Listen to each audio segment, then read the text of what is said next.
اس کے لیے سب سے پہلا جو معیار ہے نا، آپ دونوں طرف دیکھ لیں۔ نبی کریم صلی اللہ علیہ وسلم کی احادیث کو دیکھیں۔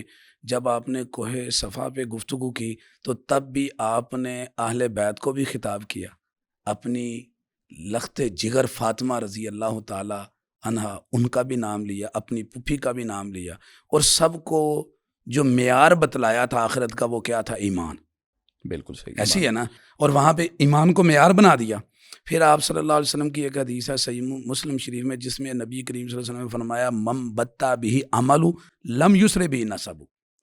اگر تم اس کا مطلب بھی وہی ہے کہ اگر ایمان نے تمہیں پیچھے چھوڑ دیا نا تو تمہیں نسب آگے لے کر نہیں لے کر جائے گا۔ اس کا مطلب ہے کہ ایمان جو اسلام ہے نا، وہ ایمان کو معیار بناتا ہے، نسبتوں کو نہیں بناتا، اور قرآن بھی اس پر واضح ہے۔ آپ دیکھیں قرآن پاک نے کہیں کسی نبی کی بیوی کا تذکرہ کیا ہے، کبھی فرعون کی بیوی کو ایمان میں شامل کیا ہے، اور کبھی نبی کی بیوی کو جو ہے نا وہ جو ہے نا کفار کی لسٹ میں لے کر آئے۔ کبھی نبی کے باپ کے بارے میں تذکرہ کیا ہے، کبھی نبی کے بیٹے کا تذکرہ کیا ہے۔ یہ جو قرآن کی اگزامپلز ہیں یہ کس لیے ہیں؟ کہ نسبتیں معیار نہیں، معیار کیا ہے؟ ایمان۔ معیار۔ اب ہم آ جاتے ہیں اس کی طرف، اصحاب رسول، صحیح بخاری میں حدیث ہے، صحابہ رضوان اللہ علیہم اجمعین فرماتے ہیں ہم نبی کریم صلی اللہ علیہ وسلم کے زمانے میں یہ گفتگو صحابہ میں ہوتی تھی، ہم سمجھتے تھے کہ نبی کریم صلی اللہ علیہ وسلم کے بعد سب سے افضل ابو بکر صدیق رضی اللہ تعالیٰ، پھر اس کے بعد عمر رضی اللہ تعالیٰ عنہ سب سے افضل ہیں، اور پھر اس کے بعد عثمان ابن عفان رضی اللہ تعالیٰ عنہ سب سے افضل ہے۔ پھر وہ کہتے ہیں ثم نترکو، پھر ہم چھوڑ دیتے تھے، ہم اس کے بعد اس پر بحث نہیں کرتے تھے کون کس سے افضل ہے۔ اور صحیح بخاری میں ایک اور حدیث ہے، اس میں پوچھنے والے جو سوال کرنے والے ہیں نا وہ خود محمد جو ہیں وہ علی رضی اللہ تعالیٰ عنہ کے بیٹے ہیں۔ انہوں نے کہا ابو جی آپ مجھے بتائیں کہ کون ہے نبی کریم صلی اللہ علیہ وسلم کے بعد سب سے افضل الناس کون ہے؟ تو رسول اللہ صلی اللہ علیہ وسلم کے صحابی کون؟ اب جن کے بارے میں سارا کچھ لوگوں نے گڑھا ہوا ہے، اور ان کے ہاں امامت کے بنیاد بھی وہ ہیں، اور وہی ایمان کا معیار ہیں علی رضی اللہ تعالیٰ عنہ۔ ہمارے ہاں تو سب کا ہے، سب پر ایمان لانا ضروری ہے۔ انہوں نے فرمایا ابو بکر صدیق رضی اللہ تعالیٰ۔ انہوں نے کہا پھر ثم من، انہوں نے کہا ثم عمر۔ اب بیٹے نے فوراً کہا ثم انت، پھر آپ ہیں نا؟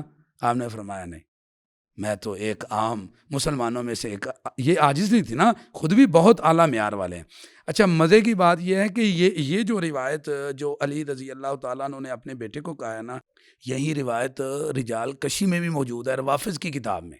اچھا وہاں پر بھی عمر رضی، اب صحیح بخاری شریف کی جو حدیث ہے ادھر ہے کہ ابو بکر عمر رضی اللہ تعالیٰ عنہ کو علی رضی اللہ تعالیٰ عنہ نے افضل مانا سب سے، نبی صلی اللہ علیہ وسلم کے بعد۔ رجال کشی میں یہ ہے کہ علی رضی اللہ تعالیٰ نے کوفے کے ممبر پر خطبہ دیا اور کہا کوئی بندہ میرے پاس لایا گیا جس نے یہ کہا مجھے کہ میں ابو بکر عمر رضی اللہ تعالیٰ سے افضل ہوں، میں اسے کوڑے لگاؤں گا۔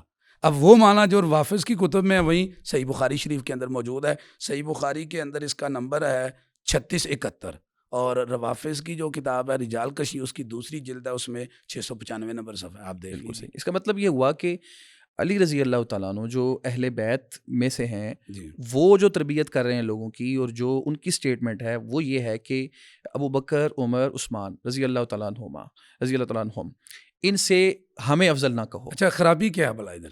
جی، خرابی یہ ہے یہ لوگ ذات افضل مانتے ہیں، بات افضل نہیں مانتے۔ یہ نقطہ گولڈن ورڈ ہے۔ یہ اہل بیت کی ذاتوں کو افضل مانتے ہیں، ان کی باتوں کو مانتے ہیں، اور بات کو اگر مانیں گے تو یہاں تو کلیئر جب اہل بیت کی علی کی ذات افضل ہے تو علی رضی اللہ تعالیٰ ان کی بات افضل نہیں، نکال دیں پھر باہر۔ بالکل صحیح ہے۔ یہ جو مفتی عبدالمغیث صاحب نے کہا ہے نا کہ صحابہ رسول اللہ صلی اللہ علیہ وسلم کے زمانے میں سب سے افضل ابو بکر کو مانتے تھے، پھر فاروق اعظم کو، پھر عثمان رضی اللہ عنہ کو، اس پر پوری مسلمان امت کا اتفاق ہے۔ بالکل صحیح ہے۔ آپ نے سنا انہوں نے حوالہ دیا ہے رجال کشی کا، تو یہ اس سے پتہ چلتا ہے کہ یہ ساری امت کا اتفاق ہے اس بات پر، خود اہل بیت سب کے سب اس پر متفق تھے۔ بالکل صحیح۔ اب جو اس سے خروج کرتا ہے یقیناً وہ عبداللہ بن سبا کے نقش قدم پر چل رہے، وہ عبداللہ بن سبا کی دعوت کو پھیلانے کی کوشش کر رہے، بالکل صحیح۔ وہ عبداللہ بن سبا کا پیروکار ہے یقینی طور پر۔ تو اس کا تو مسلمانوں سے عبداللہ بن سبا کا تو کوئی تعلق نہیں تھا، اس نے تو لبادہ اڑا ہوا تھا۔ بالکل تو ایسے ہی جو اب اس اجماع کا خارق ہے، اس اجماع کو توڑ رہا ہے، یہ تو امت مسلمہ کا اجماع ہے، اور اجماع بھی بغیر دلیل کے نہیں ہے، اجماع بھی دلیل کے ساتھ ہے، اور دلیل بھی کہاں کی ہے؟ اصح الکتب بعد کتاب اللہ، جو صحیح بخاری شریف ہے اس کے اندر حدیث موجود ہے، اور خود حضرت علی رضی اللہ عنہ جو اہل بیت میں سب سے بلند درجے کے سمجھے جاتے ہیں، ان کی زبان سے یہ بات آئی ہے، اور اہل بیت رسول میں سے کوئی ایک فرد بھی ایسا نہیں تھا جو اس حدیث کے خلاف نظریہ رکھنے والا ہو۔ بالکل صحیح۔